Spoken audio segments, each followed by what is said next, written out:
আসসালামু আলাইকুম। দেশ ও দেশের বাইরে থেকে যেখান থেকে আমার এই ভিডিওটি দেখতেছেন সবাইকে জানাই আন্তরিক শুভেচ্ছা অভিনন্দন।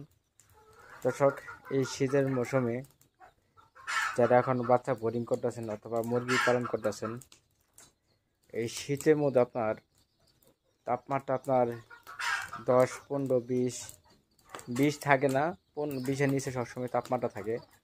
তো আমরা যারা বাচ্চা বোর্ডিং করি অথবা মুরগি পালন করি, তো আমাদের কিন্তু মুরগির ফার্মে আপনার 30 ডিগ্রির মতো স্বাভাবিক তাপমাত্রা রাখতে হয়।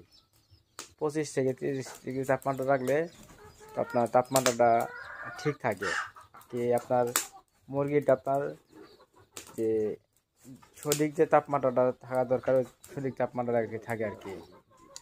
তো আমরা বাচ্চা বোর্ডিং করার পাশাপাশি আপনার যদি সাইডে যদি আপনারা বিকল্প হিসেবে এরকম যে